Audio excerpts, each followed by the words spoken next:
तुम्हारा भी प्रणाम है। जय बोलो सीता रामचंद्र महाराज की जय।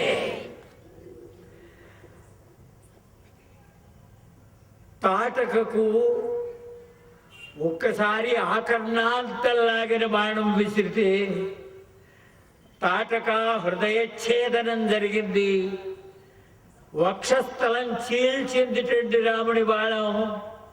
వక్షస్థలం చీల్చి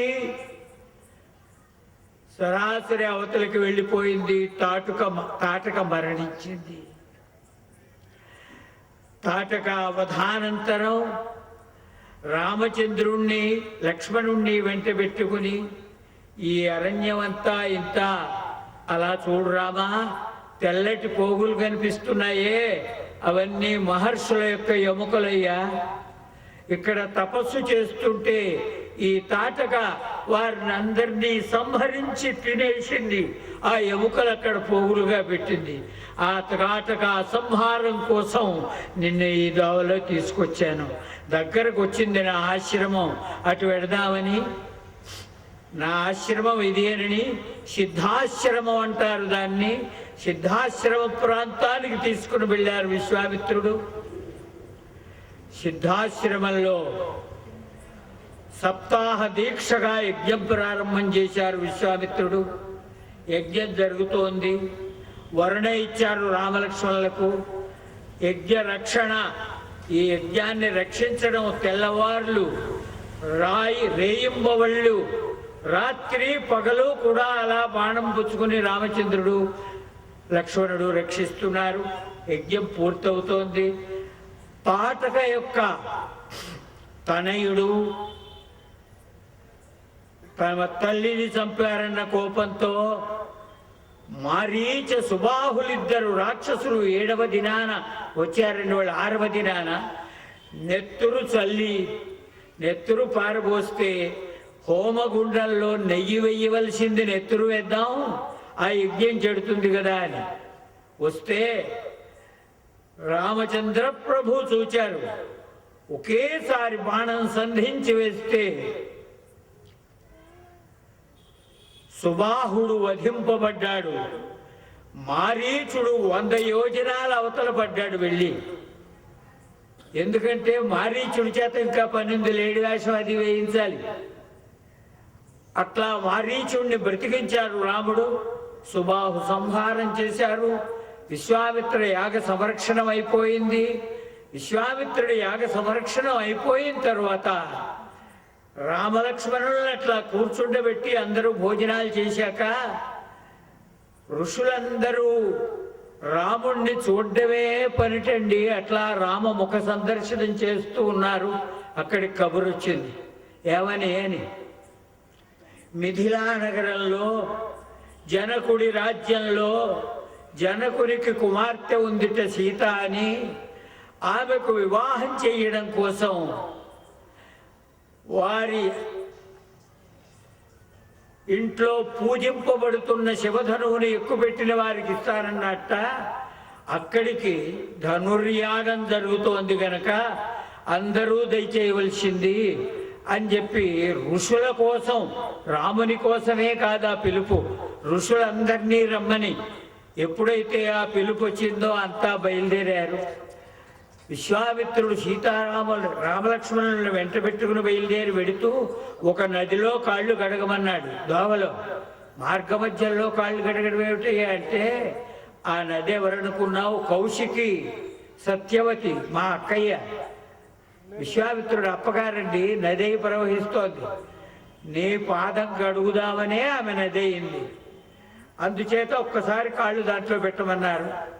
అది దాటి అవతలకు వెళ్ళారు. ఒక చోటికి వెళ్ళేటప్పటికీ ఒక మునాశ్రమం కనిపించింది. ఆశ్రమంలో ఏదో బూడిద రాశల్లే ఒక రాయి ఉన్నది. రాముణ్ణి రామా ఇటురా, ఇటు ఇటు ఇటు అని ఆ రాతి మీద కాలు పెట్టించాడు రాముడి చేత విశ్వామిత్రుడు. శిలాకంపం దత్తే శివ శివ వియుంక్తే కఠినతాం అహో నారీ ఛాయామయతి వనిత రూపమయతే. రాముని కాలు తగిలేటప్పటికీ ఒక స్త్రీలాగా మారింది. ఆ స్త్రీ రాముణ్ణి గురించి పరిపరి విధాల ప్రార్థన చేసింది. అది గౌతమాశ్రమం. గౌతముని ఇల్లాలు అహల్య రాముణ్ణి ప్రార్థిస్తే రాముడు లక్ష్మణుడు కూడా ఆ తల్లికి పాదాభివందనం చేశారటండి. కాళ్ళ మీద పడి వందనం చేశారు రామలక్ష్మణులు ఇద్దరు. విశ్వామిత్రుడు కావాలని ఈ పనులన్నీ వీళ్ళ చేత చేయించడం కోసం వెంట పెట్టుకొచ్చాడు. యజ్ఞ సంరక్షణ మీష ఊరికే కారణం. తాటగా సంహారం చేయించారు రామచంద్రుడి చేత. రాముడు మొట్టమొదట స్త్రీ సంహారంతో ప్రారంభం చేశాడు. కృష్ణుడు కూడా అంతే. కృష్ణ ప్రభువు మొట్టమొదట చంపింది పూతన అనే రాకాసిని చంపారు. ఇక్కడ స్త్రీని రక్షించారు. అహల్యా శాప విమోచన. ఈ రాయి స్త్రీగా మారి ప్రార్థన చేసింది. గౌతముని ఇల్లాలు అహల్య. ఈ చరిత్ర అంతా రేపు చెప్పుకుందాం. సీతా కళ్యాణము, రాముడు తరువాత బయలుదేరి అరణ్యంలోకి వెళ్ళడం కూడా రేపు మనవి చేస్తాను. ఈ రోజునకు ఎందుకంటే 9 అవుతున్నది కనుక రామచరిత్రను ఒక్క అక్షరం విడవకుండా రామప్రభు యొక్క దివ్య సంకీర్తనం చేసుకుంటూ మధ్య మధ్యలో రాముణ్ణి గురించి మాట్లాడుకుంటూ ఈ 9 రోజులు చేతనైన విధంగా రామాయణాన్ని రామకథ శ్రీరామ కథ సీతారామ కథ కౌశికు యాగము కాచిన రాముడు రాతిని నాతిగా చేసిన రాముడు. కౌశికు యాగము కాచిన రాముడు రాతిని నాతిగా చేసిన రాముడు. అంతవరకు చెప్పుకున్నాం. మిగిలిన కథ రేపు చెప్పుకుందామని మనవి చేస్తున్నాను. స్వస్తి ప్రజాభ్య పరిపాలయంతాం న్యాయేన మార్గేణ మహిం మహేషాః. గోబ్రాహ్మణేభ్యः శుభమస్తు. నిత్యం లోకాः సమస్తాः సుఖినో భవంతు. కాలే వర్షతు పర్జన్యः. పృథివీ సస్యశాలినీ. దేశోऽयं క్షోభరహితः. బ్రాహ్మణాः సంతు నిర్భయాः. అపుత్రాः పుత్రిణः సంతు. పుత్రిణः సంతు పౌత్రిణः. అధనాः సధనాः సంతు. జీవంతు శరదాం శతం.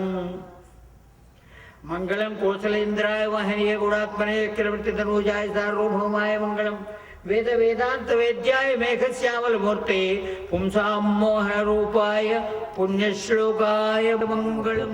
ప్రవచనాలు నిర్వహించబడుతున్న ఈ కార్యక్రమానికి ఇచ్చేసినటువంటి భక్తులకందరికీ శ్రీ భ్రమరాంబ దేవాలయం ఆలయ కమిటీ ద్వారా స్వాగతం పలుకుతూ, ఇదే విధంగా 9 రోజులు ఈ కార్యక్రమాన్ని తిలకించి మన స్వామివారి కృపకు పాత్రలు కావాల్సిగా 6:30 గంటలకు స్టార్ట్ అయ్యి 8 గంటలకు 8:05 ముగుస్తుంది. కాబట్టి మీరందరూ తొందరలో ఈ కార్యక్రమాన్ని ఇచ్చేసేసి స్వామివారి కృపకు పాత్రలు కావాల్సిందిగా కోరుచు ఈ రోజుకి ఈ కార్యక్రమాన్ని ముగిస్తున్నాం.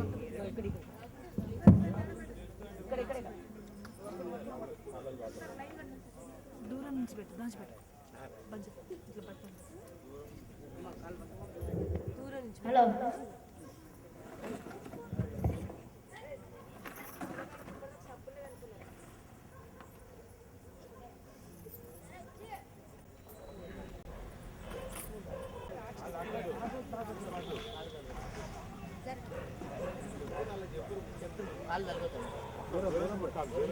కాలు